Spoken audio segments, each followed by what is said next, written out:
Hello students, welcome to my channel study with hello Suman. तो आज के इस वीडियो में हम लोग कवर करने वाले हैं प्रश्नावली 4.3 कक्षा 10 गणित का सेकंड नंबर क्वेश्चन को देखेंगे। ध्यान से देखिएगा आप लोग, ठीक है। इससे पहले हम लोगों ने क्वेश्चन नंबर 1 को कवर कर लिया था, अलग अलग पार्ट में कवर कर लिया है। अगर आप उस वीडियो को नहीं देखें या फिर आपको कोई भी चैप्टर का वीडियो देखना है, जैसे चैप्टर 1 हो गया, 2 हो गया, ये सब अगर आपको देखना है तो उसका लिंक मैंने डिस्क्रिप्शन में डाल दिया है।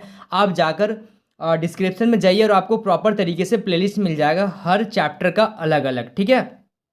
तो स्टूडेंट्स, अगर आप मेरे चैनल पर नए हैं तो प्लीज़ चैनल को सब्सक्राइब करना मत भूलिए। इस वीडियो के नीचे एक सब्सक्राइब बटन दिख रहा होगा, उस बटन को प्रेस करिए और नोटिफिकेशन को ऑल पे प्रेस करिए ताकि इस तरीके का हर वीडियो का नोटिफिकेशन आप तक पहुंचे। तो स्टूडेंट्स, चलिए इस वीडियो को बिना टाइम वेस्ट करते हुए फटाफट से स्टार्ट कर लेते हैं। देखिए, क्वेश्चन नंबर सेकंड को ध्यान से देखिएगा। उपयुक्त प्रश्न एक में दिए गए द्विघात समीकरणों के मूल द्विघात सूत्र का उपयोग करके ज्ञात कीजिए। यानी कि जो आपका क्वेश्चन नंबर 1 में दिए गए द्विघात समीकरण है उसके मूल जो है आपको निकालना है द्विघाती सूत्र का। ये मेन पॉइंट है, द्विघाती सूत्र का उपयोग करके आपको क्या करना है, इसका मूल ज्ञात करना है। बात समझ में आ रहा है? तो अब द्विघाती सूत्र होता क्या है उसको हम लोग देख लेंगे। देखिए, द्विघाती सूत्र को अगर हम लोग थोड़ा सा डिस्कस कर ले अगर यहाँ पे, ठीक है। देखिए, द्विघाती सूत्र, क्योंकि क्वेश्चन करने से पहले ये सब आपको क्लियर होना चाहिए कि द्विघाती सूत्र आखिर में है क्या। देखिए, इससे पहले हम लोग एक पढ़े थे डिस्क्रिमिनांट, यानी कि श्रीधराचार्य से हम लोग डी बराबर निकाल रहे थे बी स्क्वायर माइनस 4ac। तो इसका भी यूज इससे आगे अभी हम लोग जा रहे हैं, यानी कि द्विघाती सूत्र जो होगा आपका आपका होता द्विघाती सूत्र बराबर minus b plus minus root under, ठीक है, root under b square minus 4ac by 2a। और हम लोग इसको क्या कर लेते हैं, हम लोग इसको ऐसा कर लेते हैं क्योंकि इसका वैल्यू हम लोग पहले ही इससे निकाल लेते हैं, तो हम लोग लिखते हैं minus b plus minus root under d by 2a, जिससे क्वेश्चन करने में हम लोगों को क्या होता है, आसानी होता है। तो अगर आपसे द्विघाती सूत्र पूछा जाएगा तो आप ये भी बोल सकते हैं और आप ये भी बोल सकते हैं, ठीक है। यहां तक समझ में आ रहा है कि किस सूत्र का यूज करके हम लोग को काम करना है। तो चलिए, पहला क्वेश्चन अभी मैं यहाँ पे लिख रहा हूं, 2x square minus 7x plus 3 is equal to 0। तो हम लोगों को इसका मूल ज्ञात करना है द्विघाती सूत्र का उपयोग करते हुए। तो देखिएगा, हम लोगों का समीकरण क्या होता है, मतलब द्विघात समीकरण क्या होता है, ax square plus B X plus C बराबर 0। ये है हम लोगों का द्विघात समीकरण। अब यहाँ से हम लोग क्या निकालेंगे, डी निकालेंगे। तो डी निकालने से पहले हम लोगों को आना चाहिए कि a कितना है। तो a जो एक्स स्क्वायर के साथ जो नंबर होता है उसको a बोला जाता है, x के साथ जो नंबर रहेगा उसको b, यानी कि b कितना है आपका -7 और c क्या है आपका, c बराबर 3, ठीक है। अब हम लोग यहाँ पे श्रीधराचार्य फॉर्मूला लगाएंगे, डी बराबर डिस्क्रिमिनांट निकालेंगे, डी बराबर होता है आपका बी स्क्वायर माइनस 4ac। तो बी स्क्वायर, बी का वैल्यू कितना है, -7 का स्क्वायर माइनस 4 इंटू ए क्या है 2 इंटू सी क्या है आपका 3। तो -7 का स्क्वायर अगर करेंगे तो कितना हो जाएगा 49, यानी कि 49 माइनस 4 दूनी 8 8 या 24, तो ये आ गया आपका 25। तो डी का वैल्यू आ गया 25, यानी कि हम लोग को यहाँ से पता चल गया कि डी जो है, यानी कि d b square minus 4ac, d बराबर क्या होता है बी स्क्वायर माइनस 4ac। यहाँ पे आप ऐसा भी लिख सकते हैं, डी जो है वो ग्रेटर देन 0 है, यानी कि 0 से बड़ा है, नेगेटिव तो नहीं है, तो 0 से बड़ा है। इसका मतलब ये हुआ कि b square minus 4ac is greater than 0, ठीक है। 0 से ये बी स्क्वायर माइनस 4ac भी बड़ा है। तो जब बड़ा होता है तो क्या होता है, यहाँ पे लिखेंगे अतः अतः समीकरण इस समीकरण के दो वास्तविक एवं असमान मूल होंगे, ठीक है। देखिए, यहां तक तो हम लोग क्वेश्चन नंबर 1 में भी करते हुए आ रहे हैं। अब इसके बाद हम लोग को यहाँ पे क्या करना है, इसके बाद हम लोगों को यहाँ पे लिखना है, यहाँ पे हम लोग क्या लिखेंगे, यहाँ पे हम लोग लिखेंगे द्विघाती सूत्र। तो द्विघाती सूत्र क्या होता है, माइनस बी, क्योंकि हम लोग डी तो पहले ही निकाल कर रखे हैं, तो minus b plus minus root under d by 2a। तो माइनस बी का वैल्यू कितना है आपका, बी का वैल्यू -7, तो माइनस और -7 से ये क्या हो जाएगा, +7 हो जाएगा, प्लस माइनस यहाँ पे प्लस माइनस रहेगा।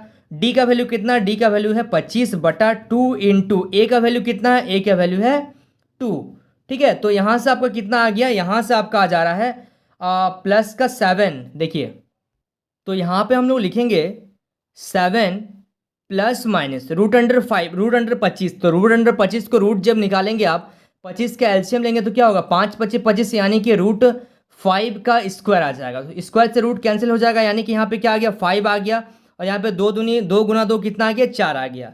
यानी कि यहाँ पे हम लोग x बराबर, या फिर आप यहाँ पे ऐसा लिख सकते हैं, एक बार हम लोग 7 प्लस, एक बार प्लस में ले लेंगे, और एक बार क्या करेंगे हम लोग, एक बार 7 -5/4, एक बार प्लस का ले लेंगे और एक बार माइनस का ले लेंगे, ठीक है। तो यहाँ पे आपका आंसर आ जाएगा 7 और 5 12/4, और यहाँ से आ जाएगा आपका 2/4। इसको कैंसिल करिए, यानी कि एक बार आ गया 3 और एक बार आ गया आपका 1/2, ये आ गया आपका आंसर। ठीक है, क्लियर हो रहा है आपको, समझ में आ रहा है। क्वेश्चन नंबर 2 का फर्स्ट नंबर क्वेश्चन था। चलिए so students please note down this question. अब हम लोग देख लेते हैं सेकंड नंबर क्वेश्चन। देखिए सेकंड नंबर क्वेश्चन को ध्यान से देखिएगा, 2x² + x - 4 = 0। तो यहाँ पे हम लोग लिखेंगे क्या, द्विघात समीकरण जो होता है हम लोगों का क्या होता है, ax² + bx + c = 0। यानी कि d का वैल्यू आपका क्या होगा, d बराबर हो जाएगा b² - 4ac। ठीक है, क्योंकि डिस्क्रिमिनेंट निकालेंगे तो d बराबर हो जाएगा b के जगह में b का वैल्यू कितना है, b, अच्छा यहाँ पे आप लिख दीजिए ना, a बराबर है आपका 2, b बराबर क्या है आपका 1, और c बराबर क्या है आपका -4। तो b² यानी कि 1 का स्क्वायर -4 इंटू a क्या है 2, इंटू c क्या है आपका -4। तो यानी कि d बराबर आ गया 1 माइनस और माइनस प्लस हो गया, 4 दूनी 8, 8 चौके 32, यानी कि d का वैल्यू आ गया आपका 33। इसका मतलब ये है कि d ग्रेटर देन 0 है, और इसका मतलब हम लोग ये भी बोल सकते हैं कि b² - 4ac जो होगा वो 0 से क्या होगा, बड़ा होगा। अगर 0 से बड़ा है तो हम लोग यहाँ पे लिखेंगे, अतः इस समीकरण के दो वास्तविक एवं असमान मूल होंगे। ठीक है, तो अब हम लोग को क्या करना है, द्विघाती सूत्र से इसको क्या करना है, सॉल्व करना है। तो यहां हम लोग लिखेंगे द्विघात सूत्र से। ठीक है, द्विघात सूत्र से तो फॉर्मूला होता है आपका -b + √d/2a। तो देखिए माइनस b का वैल्यू कितना है मेरा 1 है, आप लोग क्वेश्चन में देख लीजिए, b का वैल्यू है 1 + √d कितना आया है हम लोग का 33, यानी कि √33/2a, 2 इंटू a का वैल्यू कितना है 2। तो यहाँ से आ जा रहा -1 + √33 बाई कितना आ जाएगा 2 इंटू 2 4। तो एक बार हम लोग क्या करेंगे, प्लस में ले लेंगे, और एक बार हम लोग क्या कर लेंगे, माइनस में ले लेंगे। यानी कि यहाँ पे हम लोग लिखेंगे -1 + √33/4, कॉमा यहाँ पे ले लेंगे -1 - √33/4। तो एक बार प्लस में हो गया और एक बार क्या हो गया, माइनस में हो गया।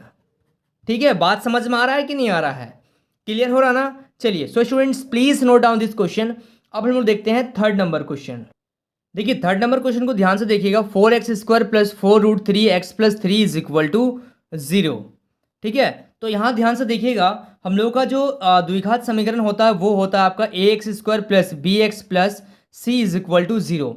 यानी कि हम लोग का a का वैल्यू क्या है, a किसके साथ है, x² के साथ है, यानी कि a का वैल्यू है 4, b का वैल्यू क्या है आपका 4√3, और c बराबर क्या है आपका 3।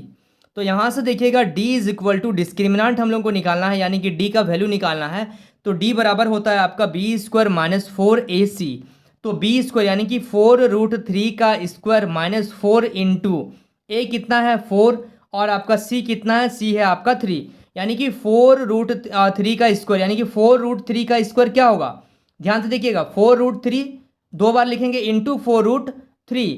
तो यहाँ से देखिए 4 को 4 से गुना करेंगे तो 16 आ जाएगा, इंटू 3 √3 का स्क्वायर कितना हो जाएगा, √3 का स्क्वायर से रूट जब कट जाता है तो आ जाएगा आपका 16 गुना 3, यानी कि 16 इंटू 3 आ जाएगा आपका 48 48। तो यहाँ पे आ गया 48, मैंने इसको रफ कैलकुलेट कर लिया। ठीक है, -4 चौके 16, 16 कितना हो जाएगा 48। तो अब देखिए 48 से 48 जब घटा रहे तो ये आ गया 0, यानी कि d का वैल्यू आ गया 0। इसका मतलब ये है कि b² - 4ac = 0। जब 0 होता है तो क्या होगा, 0 में हम लोग लिखेंगे, अतः इस समीकरण के दो वास्तविक और समान मूल होंगे। तो यहाँ पे देखिएगा, यहाँ पे हम लोग लिखेंगे, अतः इस समीकरण के दो दो वास्तविक और समान मूल होंगे। ठीक है, तो यहाँ पे द्विघात सूत्र से अगर हम लोग चलेंगे तो द्विघात सूत्र होता है -b plus minus root under d by 2a, यानी कि -b का वैल्यू है माइनस, यहाँ पे तो है b का वैल्यू है मेरा 4√3 प्लस माइनस यहाँ पे रहेगा, और d का वैल्यू क्या है 0, तो रूट अंडर 0 यानी कि 0 लिख दीजिए, अपॉन 2 इंटू a का वैल्यू कितना है 4, तो यहाँ से आ गया -4√3 प्लस माइनस 0 बाई कितना आ गया 8। यहाँ से 4 से 4 को काट दीजिए ना, सीधा 4 से 4 को काट दीजिए, तो यहाँ पे या फिर रहने दीजिए, कोई दिक्कत नहीं है। ठीक है, 2 गुना 1 मिनट, यहाँ पे आ गया 4√3 प्लस माइनस 0। अच्छा, a का वैल्यू कितना आ गया, यहाँ पे आपका आ गया 2a। ठीक है, तो यहाँ से आप इसको कैंसिल कर दीजिए ना 2 बार में, इसको भी कैंसिल कर दीजिए। ठीक है, तो यहाँ पे आप एक काम करिएगा, इसको छोड़ दीजिए अभी, यहाँ पे लिखिएगा -√3 प्लस माइनस 0 बाई 4।